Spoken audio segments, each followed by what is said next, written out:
Okay, today we're going to talk about gears. Gears are a real good way to transfer energy and power through a mechanical system. An input shaft can turn on a gear, which in turn will mesh with another gear and causes some output shaft to turn. So when we're talking about gears, really what we have is an input and an output side. In order to understand gears, it's important to realize that a gear is nothing other than a wheel and an axle. The gear itself is the wheel, and the shaft it's attached to is the axle. So what we have here are two gears meshed together. So really what we have is an input wheel and an input shaft, and an output wheel and an output shaft. But I want you to realize, gears are simply providing mechanical advantage just like a simple machine would. So to understand how a gear works, let's look at how gears interact with one another. A gear is like a wheel, but it has these little teeth on it. And the way I've drawn this, we have two different gears. This gear has 20 teeth on it. And this gear, which is smaller, only has 10 teeth. As this gear rotates, it's going to force this output gear to also rotate. And what's important to realize is that right here where these gears touch, they share what's called tangential quantities. And so when I say these gears share tangential quantities, one of the things I mean is they share force. The force by the edge of one gear is the force on the edge of the other gear. Now where the gears touch can get to be a little bit confusing because there's actually a couple different radii that are important when dealing with a gear. The first radius we need to talk about is the actual outer radius or outer diameter of this gear. Now you'll notice the way these gears are drawn, they don't actually interact right at the tips of the gears. And it's a similar story when we look at the inner diameter. The gears aren't actually running up against each other on their inner diameters. What matters is the point right along where the gears actually touch. And that point where the gears touch sits right part way up the gear tooth, and we call that the pitch radius. The pitch radius is simply the radius of the gear teeth where they interact. And when gears interact with one another, they interact along a line which we call the line of action. Now in a perfect world, this is in fact a line. You can get into some weird situations with gears where it's not a line or a perfect line. And that's not a story that we will need to deal with today. This line of action is simply the point or the line along which the gears are always pushing against one another. So this line of action occurs, or this point of contact occurs at a certain radius away from the input shaft and the output shaft. So over here we have this pitch radius for the input shaft, and we'd have a pitch radius for the output shaft as well. So the reality here is we actually don't care about the outer radius or outer diameter of a gear, and we don't really care about the inner diameter or inner radius either. It's this pitch radius that always matters, because that's the radius at which these gears are always interacting with one another. Now, to get into why this radius is important and how gears transfer power from one shaft to another, let's take a look at torque. Now you remember torque is given by the equation force times radius times the sine of the angle between these two. So if there's some force on this gear tooth at a particular radius, the pitch radius, that's going to provide a force. So let's go through and say that this input shaft is going to rotate. And by rotating, or trying to rotate as the result of some torque or input torque, there will in turn be a force on this gear tooth right here. Now the way I've drawn this input shaft is going to turn clockwise. So that would result in a force downward right here by this tooth right here on our input gear. So this is going to be our force in. Now this force on this tooth right here is going to push against this output gear. So there will be a force on the output gear as a result of this input force.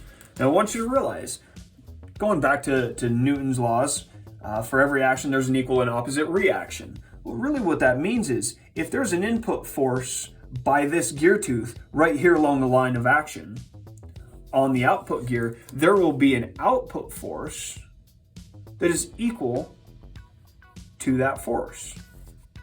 So going way back to what I said earlier, gears share tangential quantities, so they share forces. The force by one gear tooth is the force on another gear tooth. Now, because this force is acting at a different radius, it's going to produce some torque in this output gear, but it's going to be a different amount of torque. So what I want to do is go through and actually show you how these two torques will relate to each other. So we know torque is Fr sine theta. So looking just at the input gear, there's some input torque, let's say that's torque in, that's going to be equal to the force on the gear teeth right at this line of action multiplied by the radius.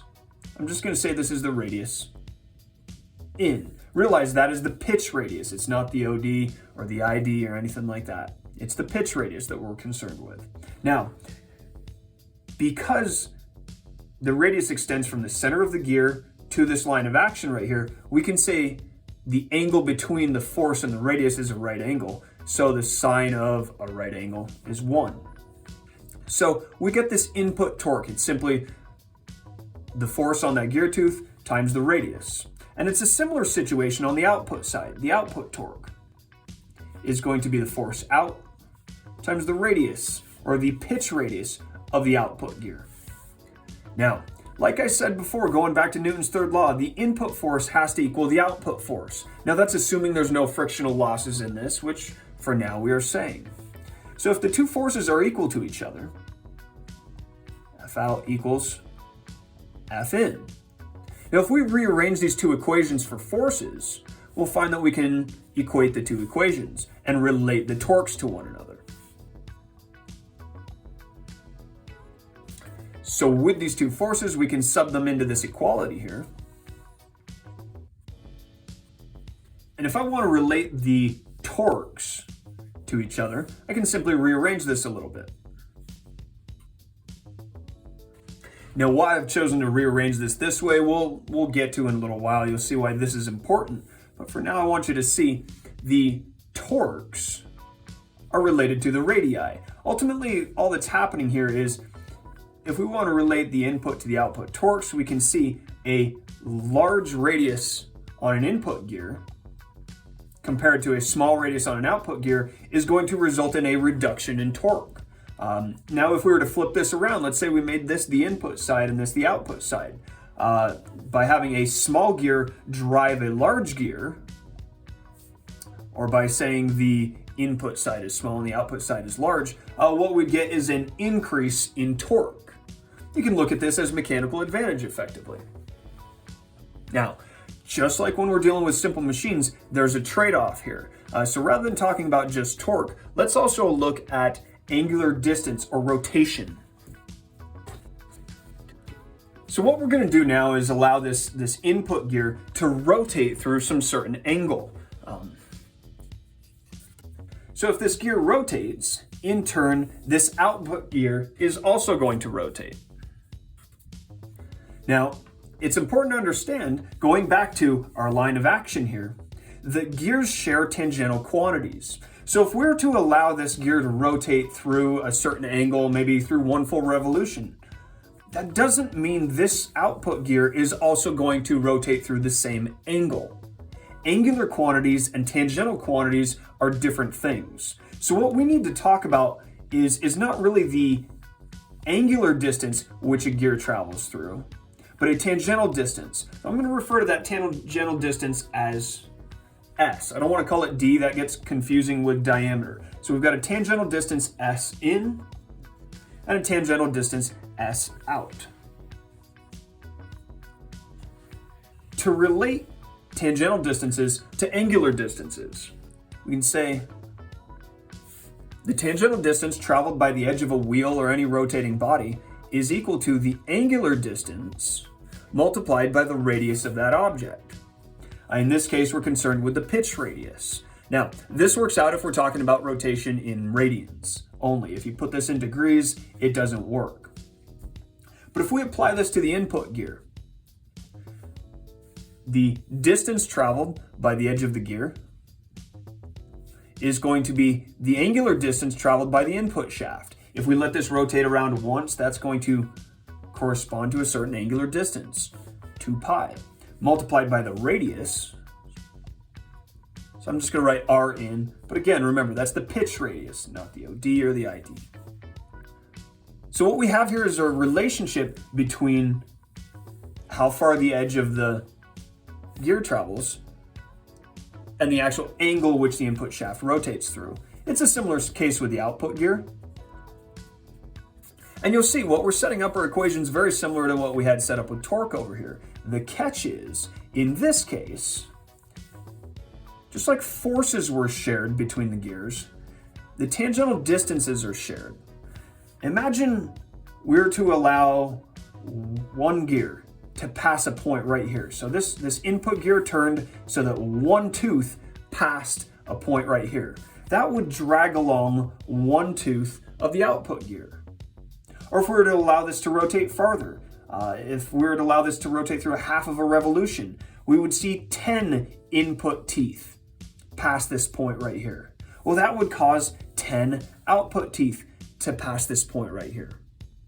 The tangential quantities are shared. And what that means for us is S in equals S out. And so with this, we can equate these two and relate the rotations of the input shaft to the rotation of the output shaft. And again, we'll see something similar to what we did here. Now it's important to realize, in this case, we have a slightly different result than we saw with torque. When we're looking at angular rotations, you'll notice that's inverted input versus output compared to when we're dealing with torques. So what's this mean for us practically? This means if we have a large input gear turning and it's spinning against a small output gear, in one rotation of this input gear, we'll see several rotations of this output gear. That's because the radius is larger on our input gear than it is on our output gear. So you'll see if our input gear is large compared to our output gear, then you'll see the input rotations are smaller than the output rotations. So just like when we're dealing with simple machines, we get a trade-off. A large gear driving a small gear will lose torque, but gain rotations. Or to flip this around, if I made this the input shaft and this the output shaft, a small gear driving a large gear will have an increase in torque, but will have a decrease in rotations. And this brings us up to something called gear ratio. Gear ratio is a way of relating both the torques and rotation between an input shaft and an output shaft. Really, this is a bit like IMA for a simple machine. Now, we mathematically define gear ratio as a slightly arbitrary R out over R in. You'll notice in both cases, dealing with both torque and rotation, we saw this term R out over R in. And all this is telling us about the relative size between gears. Now, when we look at the radius of a gear, you'll notice the radius dictates the circumference of the gear and therefore how many teeth we can fit along the outside edge of that gear. And so, since radius and circumference are simply related through 2 pi r, we can say the number of teeth, which is really related to the circumference, is proportional to the radius. And so we could say the n number of teeth on the output over n number of teeth on the input is also equal to the gear ratio. Now, based on what we derived up here, we can also say that's torque out over torque in, or we could say this is the angular distance in over the angular distance out.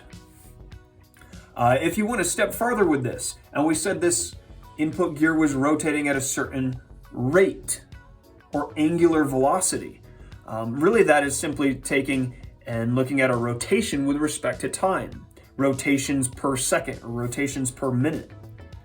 And so we can go a little bit further with this and talk about rotations or angular velocity, omega, in over omega out.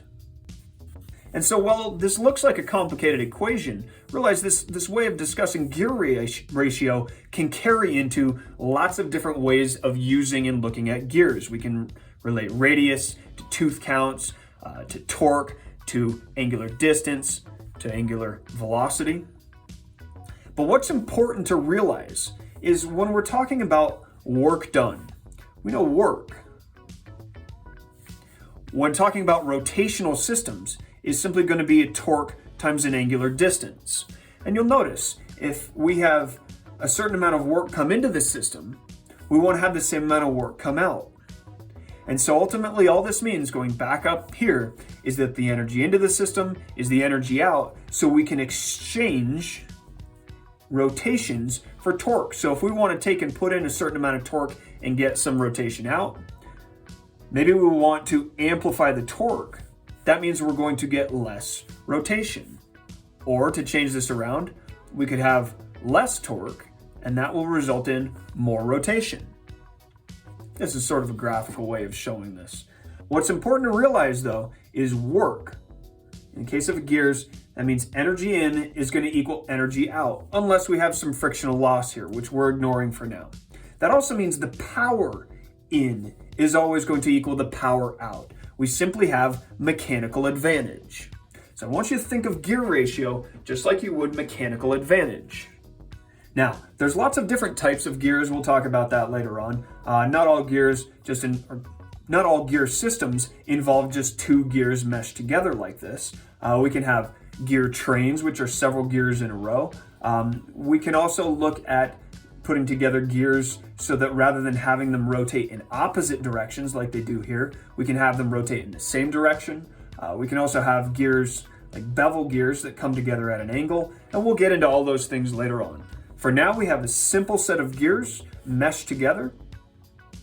And on that note, that's all for now.